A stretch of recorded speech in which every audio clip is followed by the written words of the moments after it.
Olá, boa noite. Aqui é a nossa aula, quinta-feira, diagnósticos na prática. Hoje eu vou responder a dúvidas das minhas alunas lá do curso de diagnóstico transtorno do espectro autista na prática. Então eu selecionei algumas dúvidas que eu até já respondi lá na plataforma, mas selecionei para responder ao vivo aqui, que isso pode ser bacana para outros profissionais que enfim, assistem aqui a gente aqui pelo canal do Instagram da Brinquedos, tá? Então, eu vou passar o fundo aqui para vocês com a dúvida da aluna, que eu já respondi lá na plataforma. Só que antes disso, vou lembrar vocês que estão abertas as inscrições para o nosso curso, para esse curso de diagnóstico transtorno do espectro autista. Então, quem estiver interessado no curso, o link está na bio aqui do nosso Instagram, tá bom?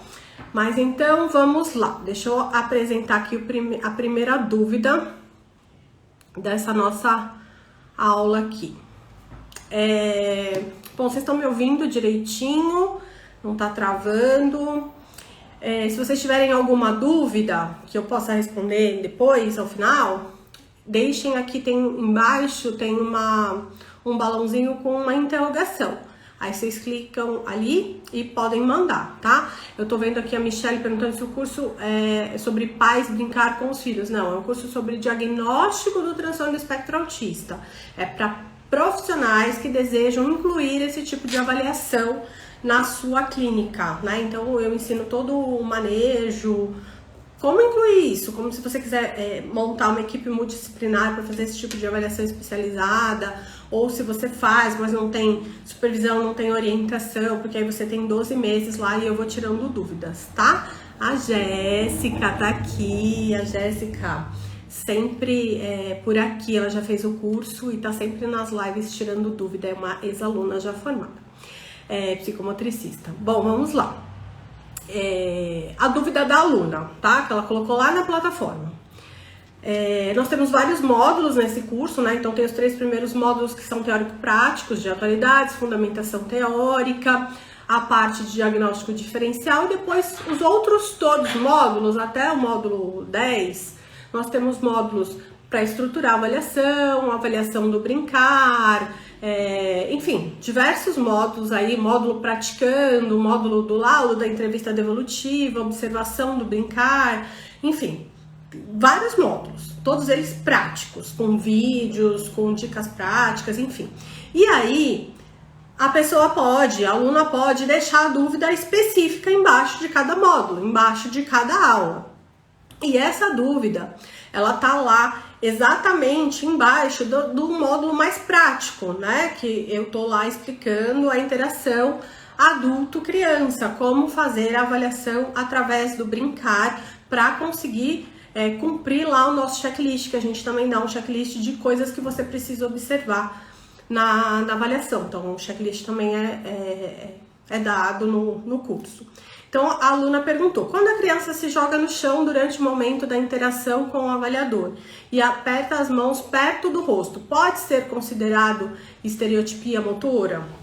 Então, a gente já tinha explicado que era estereotipia motora, tinha passado vídeos, enfim, ela estava ali tentando verificar se isso se enquadrava numa estereotipia motora, né? Então, assim, qual que é a primeira coisa que eu tenho que perguntar para a aluna? Se ela gravou, tá? Por quê? Nesse tipo de avaliação, uma das condutas, inclusive tem aula sobre isso no curso, é a orientação que a gente dá das sessões de avaliação ser gravada. Ela precisa ser gravada, a gente dá inclusive um PDF lá, um formulário modelo para que os pais assinem. Eu tenho até um aqui, deixa eu pegar aqui. Eu tenho aqui um modelinho que eu disponibilizo lá no curso para as alunas, mas eu vou mostrar aqui para vocês rapidinho. Eu tenho aqui uma pastinha, que é de uma criança que vai entrar na avaliação multidisciplinar, então já deixo tudo prontinho, são os mesmos formulários, né, que eu deixo lá. E aí tem um formulário... Opa, peraí que eu peguei a pastinha errada.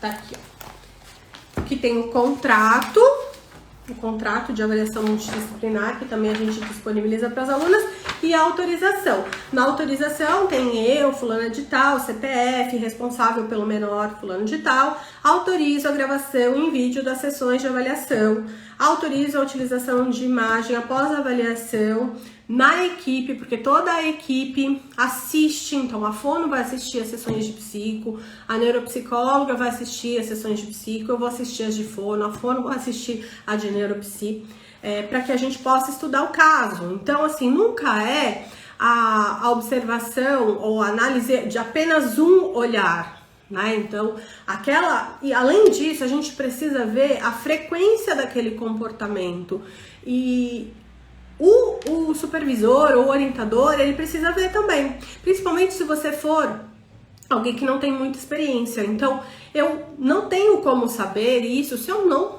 olhar o vídeo, né? Então, a criança pôs a mão no rosto, o que isso significa? A gente precisa ver, né? Por isso que é tão importante o olhar treinado, a expertise do profissional que trabalha com o transtorno do espectro autista, muitas vezes é no olhômetro, tá? Então, é vendo a criança, é vendo o vídeo, tá? Então, isso também tem a ver, e é uma coisa que eu discuto bastante com as alunas lá do curso, com o viés parental, né? Muitas vezes a gente faz lá a pergunta para os pais, ele faz algum movimento, se o aluno pergunta assim, se a aluna vai perguntar, né, na avaliação assim, Deisiane, já te respondo, essa pergunta é muito importante. A criança faz algum movimento diferente com as mãos? Não faça. O pai não tem a obrigação de saber o que é um movimento diferente. Nós é que temos, né? Então, às vezes o pai diz que não, mas é o olhar do profissional que precisa estar treinado e calibrado para ver. E se você é um profissional que de repente não tem muita experiência, você precisa da orientação de um profissional mais experiente. Estar em equipe faz toda a diferença para poder fazer a diferenciação entre o que é um comportamento motor estereotipado ou repetitivo ou não, né? Então, para essa aluna, a primeira conduta é: você gravou, porque isso precisa ser gravado. Eu já recebi alunas aqui, ex-alunas que buscaram gravar, não estavam mais no curso, então não estavam mais com acesso à plataforma para poder tirar dúvidas comigo, e aí quiseram marcar uma supervisão, né? Então, assim, diante dessa supervisão, vamos lá. A criança faz isso. Deixa eu ver o vídeo. Eu não gravei. Bom, então você vai marcar lá mais uma sessão com essa criança, porque eu preciso ver essa criança, né? Então, quando a gente trabalha com avaliação através do comportamento, já tem aí várias evidências científicas de que a observação do comportamento, e aí a gente precisa gravar, para a gente poder ter a observação e o olhar de alguns observadores. Aí as avaliações são mais fidedignas, né? A Deisiane está perguntando aqui se os pais podem participar das terapias junto com o terapeuta. Primeira coisa, eu estou falando aqui sobre avaliação, não sobre terapia. Nas terapias, os pais não entram. Na avaliação, os pais entram e são importantíssimos. Tem toda uma conduta que eu ensino no curso, os pais entram junto com a criança, até mesmo antes da terapeuta entrar dentro da sala, para que a criança possa se ambientar, o terapeuta entrar depois. Tem uma série de protocolos que a gente faz, então a mãe fica sozinha com a criança inicialmente, depois o terapeuta entra, o avaliador, depois o avaliador sai para a criança brincar com a mãe, e a gente está observando pelos vídeos, né, avaliando pelos vídeos. Enfim, tem uma série de condutas, isso a gente também não faz uma vez só, para que a gente possa avaliar, né? Se nós pais podemos pedir vídeo curto aos terapeutas, aí você tá falando da terapia, né? Eu mando às vezes uns trechinhos das intervenções para os meus pais, né? Os pais das crianças pequenininhas que eu atendo, eu compartilho sim alguns trechinhos pequenos. Da avaliação, os pais estão ali dentro da sala, então eles estão vendo o que acontece, tá? Nas terapias, os pais não participam, a não ser quando é para fazer um treinamento através da modelação, né? Aí os pais entram, mas tem um objetivo, tá? ou para fazer uma análise funcional, se eu quero observar alguma coisa específica no comportamento da criança, na presença do pai, na ausência dele, aí os pais entram, mas sempre tem que pensar no objetivo. Na avaliação,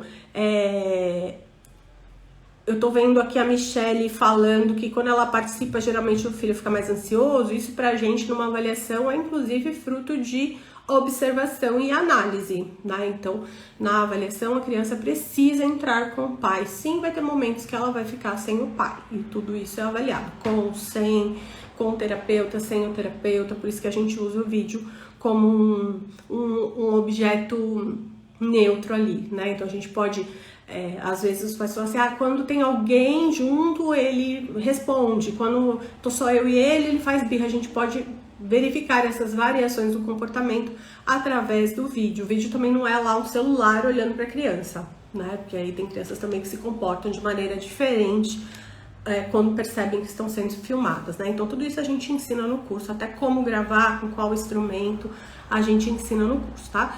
Então, esse tipo de dúvida que a gente consegue responder lá dentro do curso. Eu vou colocar aqui uma outra pergunta. Essa aqui, uma outra pergunta de uma aluna lá dentro da plataforma. Roberta, boa noite. É adequado duas profissionais de especialidades diferentes que elas avaliem juntas na mesma sessão?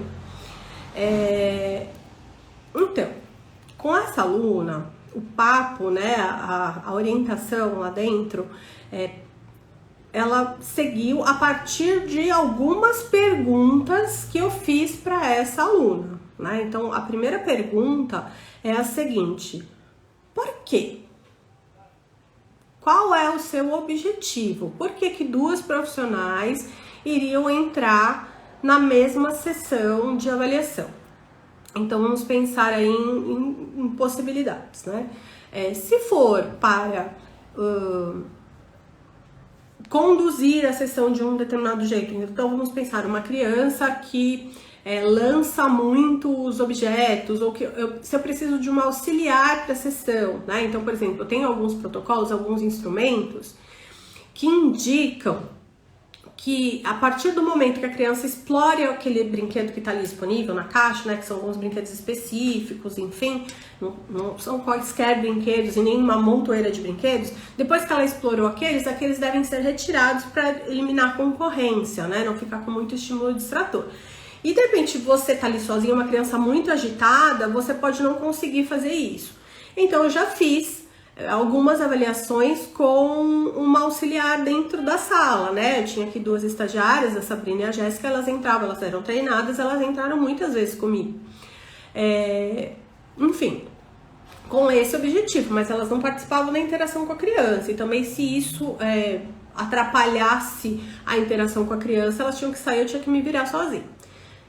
Esse é um ponto, né? Então, assim, aquela criança específica já foi tentado fazer uma avaliação com ela sem a auxiliar, não deu certo, então foi pensado e planejado que aquela auxiliar entrasse.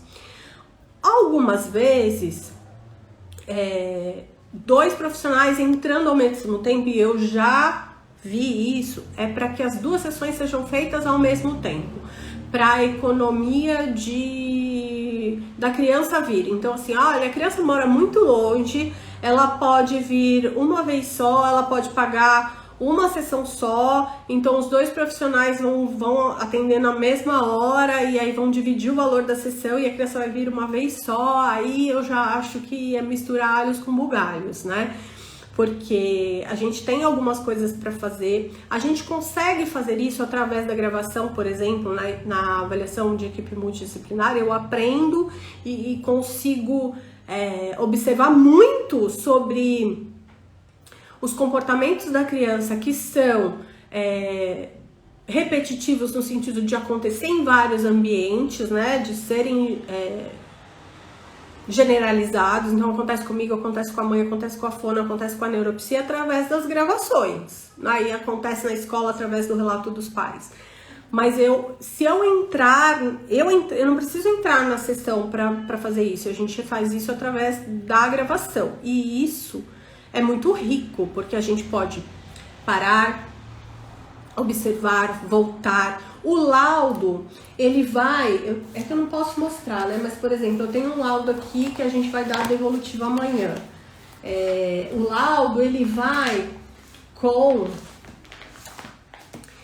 Deixa eu pegar aqui, ainda não tá na pastinha, mas o laudo vai com fotos dessas gravações. Então, por exemplo, pode ser que uma família diga assim: não, ele não faz, não tem nenhum comportamento estereotipado, não faz estereotipia. E durante as gravações a gente consegue observar isso. E às vezes pega muitas estereotipias, né? De vários tipos, 5 tipos, 6 tipos. A gente coloca na gravação, né? Então a gente coloca assim, mostrar bem de longe, ó, a gente coloca todas as imagens e coloca uma legendinha, por exemplo. Sei lá, flapping de mão, giro, salto, né? A gente vai dando um print ali no vídeo, então a gente usa o vídeo também com o objetivo, além de demonstração, de psicoeducação, né? Os profissionais, os médicos gostam bastante do laudo dessa forma. Tanto fono quanto psis também usam isso. Não só para isso, para coisas boas também, como por exemplo... imitou, compartilhou, apontou, a gente usa esse recurso dos prints dos vídeos, né? Então, duas profissionais de especialidades diferentes avaliarem juntas na mesma sessão, eu acho inadequado. Tem que ter um objetivo para que as duas estejam juntas. As crianças com suspeita de transtorno do espectro autista, elas têm dificuldade em manter a interação.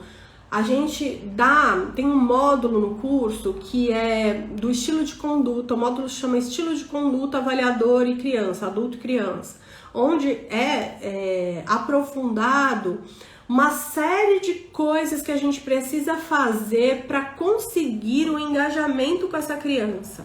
Falar menos, dar menos demanda, evitar perguntas, enfim, uma série de coisas.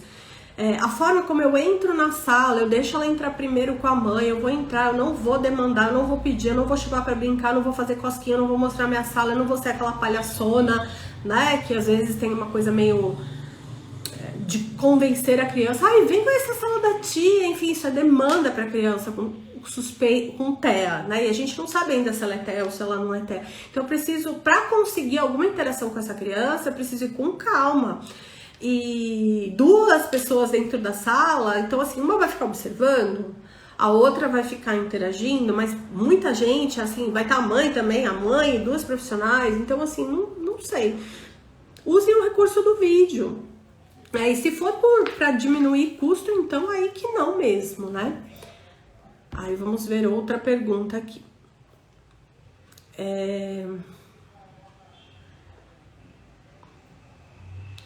A outra pergunta. Roberta, se acontecer que no meio da brincadeira livre a criança começar a brincar com carrinhos, por exemplo, e depois também enfileirar e tiver resistência para guardar os carrinhos, como proceder? Aconteceu que mesmo com a resistência foi possível guardar, mas a criança voltava para pegar os carrinhos de volta. Então, essa aluna, é que assim, essa pergunta ela tá desvinculada de toda uma aula, de toda uma apostila relacionada aos comportamentos repetitivos e estereotipados na hora do brincar, e lá do nosso checklist que é dado no curso, né? Mas só para vocês entenderem aí o tipo de pergunta que dá para responder lá no curso. Então, assim, na verdade, na brincadeira livre, se a criança só vai ficar lá brincando com os carrinhos, se ela enfileirou, né? Então, a gente tem lá o critério B, tem lá o checklist, que é o nosso mapa mental de tudo que a gente vai observar na brincadeira dessa criança. Então, a gente tem que tomar cuidado com a criança enfileirou os carrinhos. A criança, quantas vezes ela passou com você? Quantas vezes você viu ela fazendo essa brincadeira? Ela enfileirou o carrinho uma vez? Enfileirar também pode fazer parte da brincadeira, mas a gente precisa ver todo o outro contexto, as outras coisas, né? Uma criança que enfileira não necessariamente é TEA, mas enfileirar pode ser considerado um movimento motor estereotipado, uma alteração do brincar. Mas eu preciso ver a qualidade do brincar dela em todas as outras brincadeiras, em todos os outros momentos. Por isso que é tão importante eu poder ter acesso ao brincar dela com a fono, com a neuropsi, as minhas outras sessões, deixa eu ver como é que ela brinca e ver todo o nosso checklist, porque no critério B, onde nós temos lá 4 esferas, né? Essa questão do enfileirar, tem outros itens que também estão nessa esfera dos comportamentos repetitivos e estereotipados, não é só os movimentos motores, né?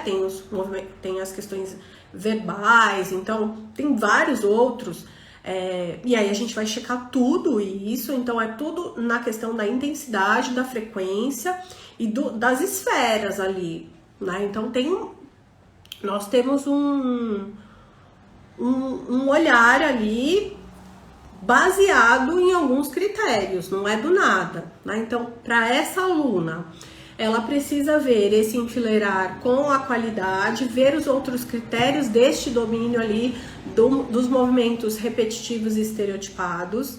A questão da resistência ao guardar, a gente também precisa ver com a qualidade, né, de que a idade dessa criança, a resistência ao guardar é aquela resistência normal de uma criança que não quer guardar o brinquedo, ou isso aparece uma intolerância com todas as transições, inflexível com tudo, só brinca com brinquedo, então a sala com várias possibilidades, ela só brinca com aquele brinquedo.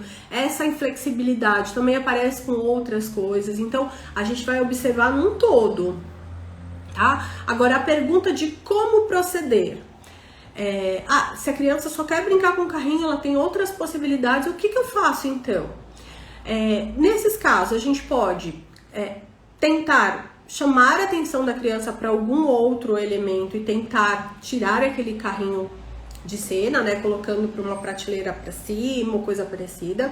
Pode ser que essa criança tenha aí uma desregulação, né, e isso vai ser um dado importante, mas a gente tem que tentar fazer com que ela explore os outros brinquedos. Não conseguindo, se a criança ainda insistir, se desregular e quiser ficar só com aquele brinquedo, ainda assim isso é um dado, né? Então, assim, tem muitas alunas que às vezes ficam bastante angustiadas quando, por exemplo, uma criança numa avaliação só se interessa por objetos de rodar. Então, todos os objetos que rodam os interessam, ou eles rodam todos os objetos, eles se interessam pelo ventilador, pelas rodas dos carrinhos, ou então rodam todos os objetos e não brincam. Como que eu vou fazer para avaliar? Ele não brinca. Isso já é a sua avaliação.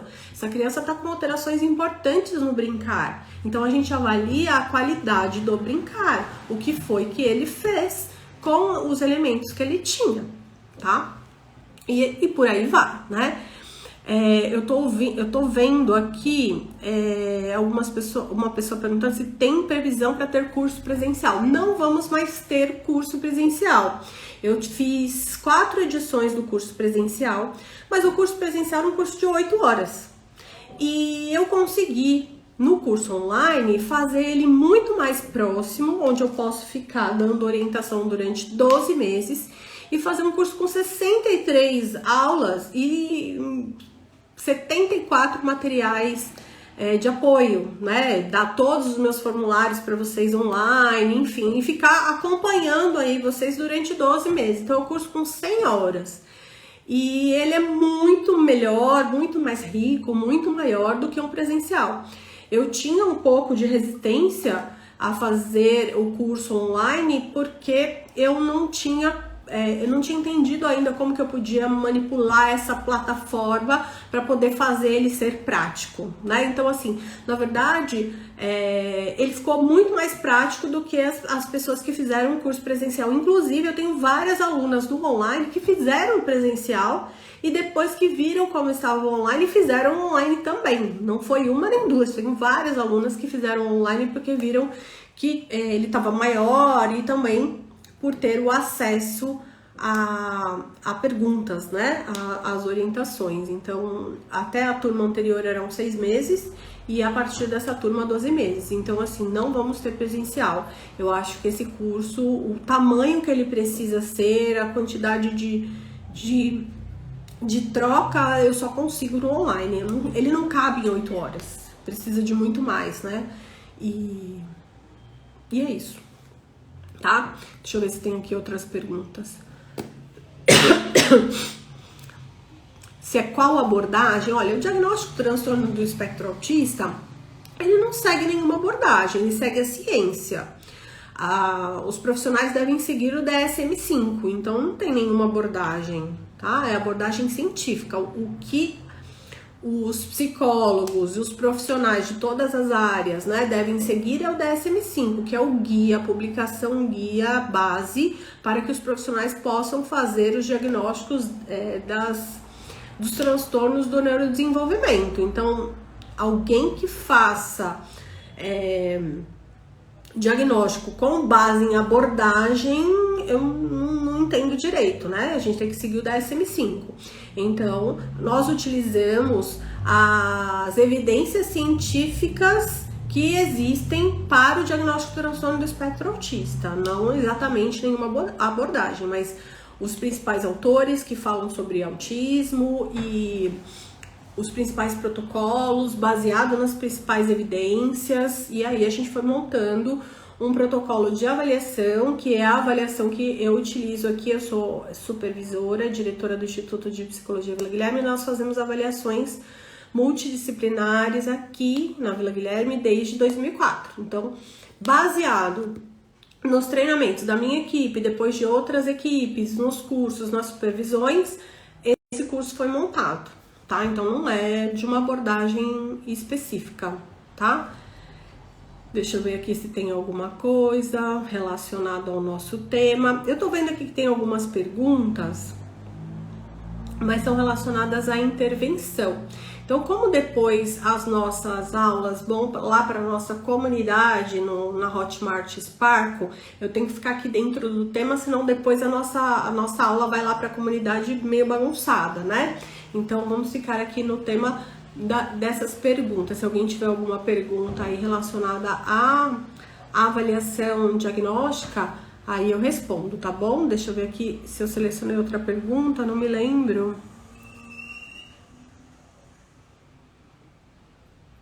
Aqui, vamos lá.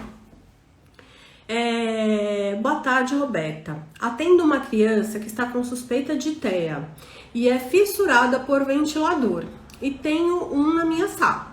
Esse menino não brinca com quase nenhum jogo. A pergunta é o seguinte: posso construir alguns jogos com temas em que ele tem um hiperfoco? Exemplo, o jogo da memória com imagens de vários tipos de ventiladores? Essa também foi uma pergunta de uma aluna que está realizando o curso lá dentro da plataforma. E a minha pergunta para ela foi: opa, peraí, você está atendendo ou você está avaliando? O nosso curso é sobre o diagnóstico do transtorno do espectro autista. Não é sobre intervenção. Diagnóstico é diagnóstico, intervenção é intervenção. Intervenção tem diversas formas de fazer intervenção, né? Eu não dou curso sobre intervenção. Intervenção, eu acredito que é necessário uma especialização, né? Então, eu tenho especialização em intervenção precoce no autismo, sou pós-graduada e sou pós-graduanda em ABA, mas não dou curso sobre isso. Atendo, não dou curso. Mas a gente não mistura essas duas coisas. E as pessoas, em geral, confundem os processos em suas vidas, em suas clínicas. Então, é muito comum, às vezes, a criança iniciar a terapia por conta da angústia, às vezes, do profissional, às vezes misturado com a angústia dos pais em resolver o problema. A criança inicia, daqui a pouco o profissional já está dando orientação de intervenção, já mistura tudo. Então, a avaliação diagnóstica, ela é um processo inicial para a gente saber para onde a gente vai caminhar. Então, após a definição diagnóstica em equipe, junto com o fono, com o psiquiatra, enfim, definiu aí qual é a questão dessa criança. Essa criança, enfim, tem TEA ou não, essa criança não tem TEA, tem DI, DI com apraxia. Aí a gente vai fazer um plano terapêutico. Essa criança então vai precisar de, sei lá, tem TEA, vai precisar de ABA, vai precisar de TO. E aí estas profissionais que vão acompanhar essa criança vão construir os seus planos terapêuticos, os seus programas de intervenção, vão pensar na quantidade de horas e aí vai haver a intervenção. Quando a gente pensa em avaliação, a gente tem que pensar naquilo que a gente quer observar, quais são as nossas dúvidas, seguir aí os protocolos que eu ensino lá no curso, enfim, os protocolos que estão disponíveis aí para a gente fazer uma avaliação diagnóstica, né, baseado na ciência, baseado lá no DSM-5, e aí pensando, ok, aqui, pensando no tema da pergunta, né, a criança é fissurada em ventilador. Isso já é um dado, né? Porque a gente sabe que o interesse restrito e hiperfoco é uma característica lá do critério B. Então, as alunas que fizeram o curso, elas sabem que tem alguns critérios, no critério B tem lá o interesse restrito e hiperfoco. Esse hiperfoco, esse interesse restrito, faz com que essa criança tenha ainda assim um comportamento motor estereotipado. Essa criança fica girando na frente do ventilador, ou ela para, fica olhando, deixa de interagir, tem baixa na reciprocidade socioemocional, isso altera o critério A. Você também consegue perceber alterações no critério A quando ela está diante de um hiperfoco. Enfim, tem um monte de coisa que dá pra gente avaliar só o fato de ter um ventilador na sala, né? Muitas vezes as alunas dizem que não conseguem avaliar com o ventilador ligado, tem que desligar. Já aconteceu de eu avaliar crianças que assim, o ventilador realmente atrapalhou qualquer interação, porque a criança pode apresentar mais recursos. Eu não digo que a criança não é TEA, né? Não era isso, mas a criança até eu conseguiria avaliar, por exemplo, essa criança fazia pedido, essa criança apontava, né? Essa criança era TEA. Mas ela, diante do ventilador, ela só ficava lá parada embaixo do ventilador e eu não ia conseguir perceber, por exemplo, se ela conseguia apontar, se ela conseguia fazer um protesto adequado, se ela conseguia me entregar um brinquedo, se ela conseguia seguir para onde eu estava apontando, para checar todos os outros quesitos que eu precisava checar, porque o ventilador estava lá e ela estava olhando para o ventilador. Então, assim, essa pergunta me parece mais uma pergunta de alguém que está falando de intervenção. Porque se for na avaliação, se eu estou percebendo que ele está fissurado no ventilador, eu não vou criar mais material para ele ficar no hiperfoco e não interagir comigo. O que eu espero é que ele interaja comigo, né? Então, às vezes, isso é uma das coisas que eu falo no curso, a gente até evita letras, números, né? Porque inglês, porque a gente sabe que as crianças dentro do espectro, elas costumam ter esse tipo de interesse muito já bem novinhas. Então eu não coloco coisas com números, com letras dentro da caixa de avaliação. Eu tenho e eu checo se elas têm esse interesse, esse hiperfoco em letras e números numa sessão de avaliação específica, mas não fica ali. Né? Então eu posso ir lá checar se há esse hiperfoco, mas eu não vou criar materiais para conseguir trocar com ela, porque eu posso perder alguma interação que eu tenha. Então a primeira questão é a avaliação ou a intervenção? Não pode misturar essas coisas, tá? E aí eu tenho que pensar em qual é meu objetivo, o que eu espero, o que eu quero. Eu já chequei tudo que tinha lá no checklist, já chequei todos os critérios. Aí eu vou criar um material para quê? Se eu já chequei todos os critérios, você já conseguiu checar todos os seus objetivos, você vai criar um material, você já viu que ele tem hiperfoco em coisas que giram, no ventilador, você vai criar um material para checar mais o quê? Só para você conseguir interagir alguma coisa com essa criança diante do hiperfoco, aí você vai dizer, ok, ele não interage em nenhum momento, com o hiperfoco ele interage um pouco mais. Ok, só se for com esse objetivo, né? Diante do hiperfoco, essa criança interage um pouquinho mais. Mas aí teria que pensar no objetivo, né? Se tiver um objetivo plausível para a sua avaliação, tudo bem, tá? Então, mais ou menos por aí, gente. Quem trabalha com avaliação, eu separei peguei 4 dúvidas lá, aleatórias das alunas. A gente tem aí mais de 500 alunas já, centenas de alunas formadas no Brasil todo. E são esse tipo de perguntas que as alunas podem fazer, elas podem fazer perguntas mais técnicas, mais voltadas para fundamentação teóricas, e o fazem, né, esse tipo de pergunta também, mas podem ser perguntas mais práticas, porque o nosso curso é prático, né, então podem ser perguntas, provavelmente essa pergunta é relacionada a alguma criança que ela atende, né, essa não, essa que ela tá dizendo exatamente que é, mas as outras também, né, então não é exatamente uma supervisão, mas pode ser considerado uma orientação, né? Supervisão está relacionada a um atendimento mais próximo, né? Um acompanhamento do caso ali de uma forma compartilhada, semana a semana, enfim, com orientações mais específicas, com visualização dos vídeos. E orientação é algo mais nesse sentido, tá certo? Então, quem fizer o curso tem a oportunidade de ter 12 meses de orientação e resposta às suas dúvidas e poder montar aí a sua equipe multidisciplinar ou montar suas avaliações no seu consultório, tá bom? Deixa eu ver se tem alguma dúvida aqui que esteja relacionada ao tema.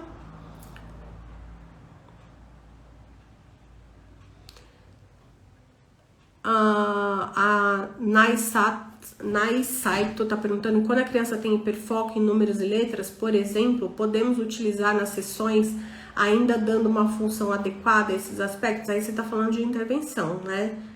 Aí eu não tô falando de intervenção, eu tô falando de avaliação, né? Se você estiver falando de intervenção, as possibilidades são infinitas, depende de criança para criança e depende do seu objetivo.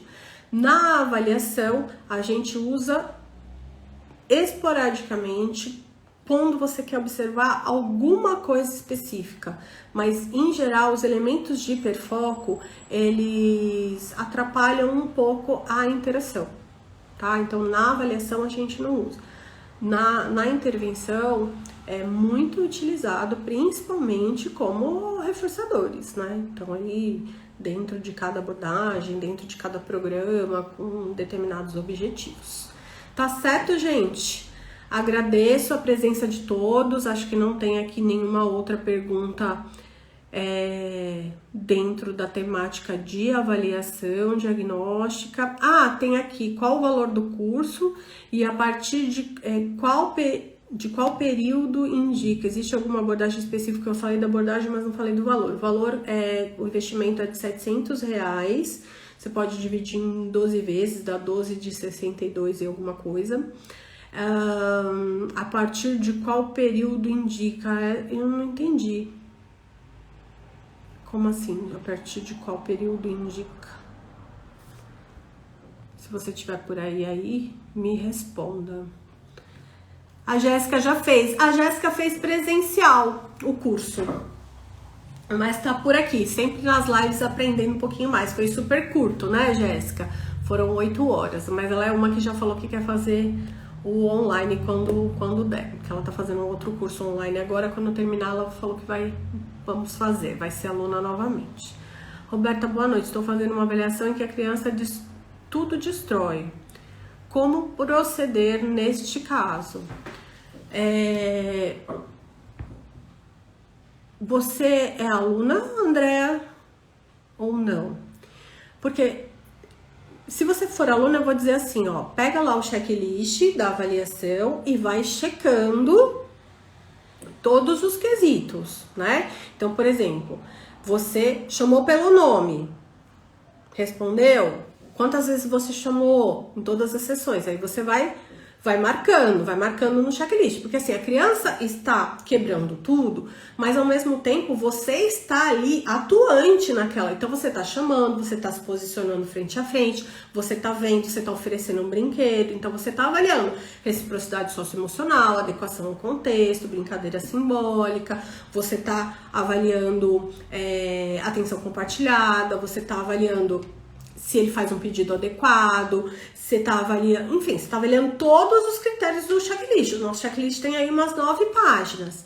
Então, o brincar, enquanto ele quebra o brinquedo, ele está deixando de fazer uma série de outras coisas que você tá dando antecedente.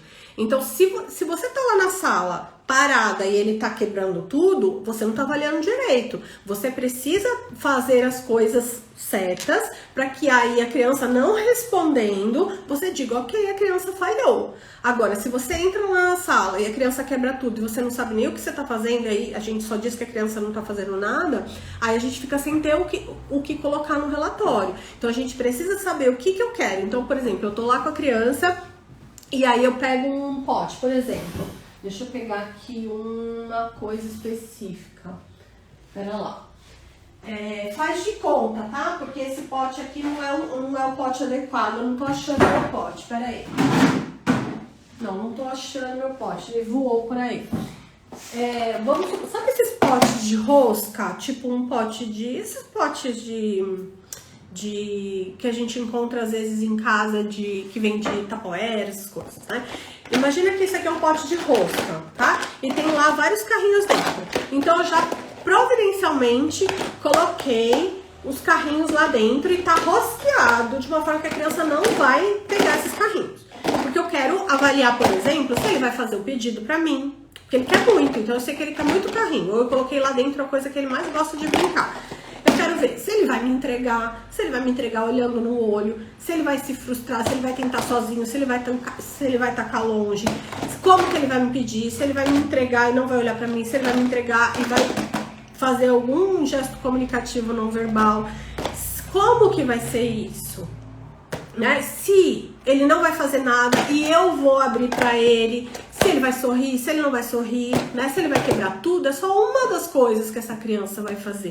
Mas se eu não souber o que eu preciso observar, é quando os profissionais ficam perdidos e falam assim, mas a criança não faz nada, na verdade ela tá deixando de fazer um monte de coisa. Só que se a gente não souber o que é esperado pra ela fazer, aí lascou, entende? Enfim. Deixa eu ver aqui se tem alguma outra coisa. Aí, como proceder, Andréa, no curso a gente explica. Tem uma série de coisas que a gente precisa fazer antes para que essa criança consiga passar pela avaliação. Então, no curso a gente ensina como deve ser o ambiente, quais devem ser os brinquedos, qual deve ser a nossa conduta com a criança, para que essa criança tenha o mínimo de disruptivo possível. Porque tem algumas crianças que vão para uma avaliação, às vezes chega aqui assim, ó, a mãe diz assim, olha, ela já passou por uma avaliação, mas ela não ficava dentro da sala, ela só gritava, ela só chorava, ela não fazia nada. Aí chega aqui, a criança entra, faz, interage. Eu não tô falando que a criança super brinca simbólico, olha pra mim, me dá beijo, não é disso, mas a criança não tem os disruptivos. Às vezes é porque o profissional acostumado com criança típica ou com pouca expertise com criança com desenvolvimento atípico, força uma interação, né? Assim, na recepção já vem falar alto, chega perto, força beijo, fala demais, quer levar a criança pra sala, vamos conhecer a sala da tia, força o brinquedo, olha esse brinquedo. Tem um estilo de conduta específico que você tem que ter com a criança. E é esse manejo específico que assim, é uma luta convencer profissional de que não é instrumento que faz a avaliação diagnóstica, é manejo. A maioria dos profissionais não sabem disso, eles vão saber disso quando fazem o curso. Ou quando vão estudar um pouco mais, né? Mas assim, em geral as pessoas acham que a avaliação diagnóstico do transtorno do espectro autista é um instrumento. Né, um instrumento que vai dar lá vai dar sinal de risco. E aí, a maioria dos instrumentos vai encaminhar para avaliação especializada. Aí a gente oferece um curso dessa avaliação especializada, mas a avaliação através do brincar, através da interação, ela é muito... As pessoas não entendem o que é isso, né? As avaliações subjetivas, né? Muito subjetivo, tem que ter um teste. Não tem. O transtorno do espectro autista... O diagnóstico é clínico, isso quer dizer observável, isso quer dizer que é através da observação do comportamento, através da interação com a criança. Ainda é assim. E as pessoas ainda ficam buscando instrumento, que não há. Existe para sinais de risco, né? Enfim. E é isso.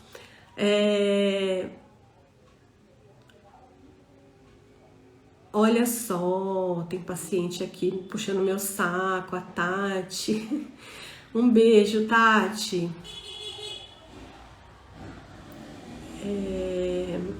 hiperfoco em rótulos de embalagem, tem os hiperfocos mais variáveis possíveis, né?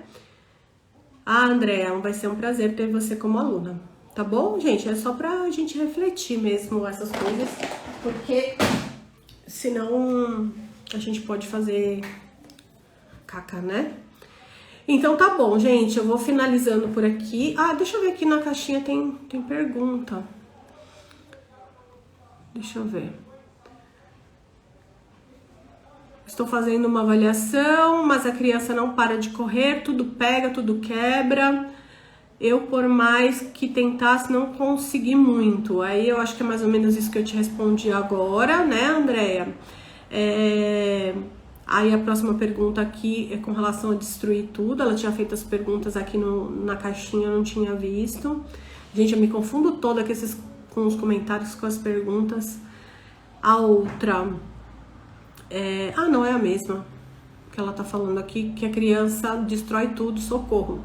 Então, gente, quando eu lembro muito de um supervisor que eu tive, psiquiatra, que ele dizia assim, gente, é claro que a gente precisa de um manejo específico, porque tem crianças que têm um comportamento muito difícil, mas assim, a grande maioria das vezes a gente tá fazendo alguma coisa errada, né? E esse supervisor, ele não era nem da parte de criança, de transtorno do espectro autista. Era ainda lá atrás, quando eu trabalhei muito tempo com pacientes psiquiátricos, né? Eu trabalhei muitos anos numa instituição pública de São Paulo com pacientes psiquiátricos.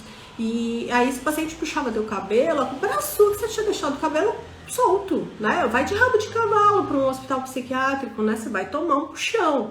Enfim, então tem algumas coisas que a gente precisa se antecipar, né? E com as crianças, um comparativo nada a ver, mas tudo a ver pensando em antecedente, se a gente sabe que a criança com transtorno do espectro autista tem dificuldade de interação e que demanda, né, muita falação, muita pegação, perfume, gente, som, a gente não sabe, a gente sabe que o transtorno do espectro autista tem questões com hipo e hiperreatividade sensorial, tá lá no critério B, é um dos critérios. Você tá recebendo aquela criança para avaliação, você não sabe ainda o que ela tem, você não sabe se ela tem uma questão com cheiro, com som, com textura. Você não sabe, ela chegou na sua clínica, você não sabe se é o tapete de EVA que tá no chão, se é o seu perfume. Aqui a gente tem uma conduta, ninguém usa perfume. A gente não usa porque isso pode desorganizar. A única coisa que a gente ainda tem agora por conta da pandemia é o álcool gel. O álcool 70, que não tem cheiro, mas tem cheiro. E aí, às vezes, tem crianças que ficam extremamente irritadas, né? Mas a gente tenta aí minimizar, perguntar sempre pra mãe nas entrevistas iniciais se a criança apresenta alguma questão, para que essa criança chegue aqui o mais regulada possível. A gente também tenta agendar, quando eu faço a sessão de acolhimento, perguntar pra mãe qual é o melhor horário do dia para fazer essa avaliação.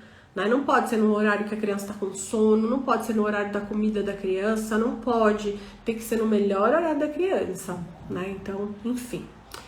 E é isso, tá bom, gente? Boa noite, agradeço a presença de todos, lembrando, todas, lembrando que quem tiver interesse no curso, as inscrições estão abertas, tem vagas limitadas, mas ainda tem vagas, tá? Então ainda tá aberto, mas vai ficar aberto aí por poucos dias, tá bom? Tchau, boa noite.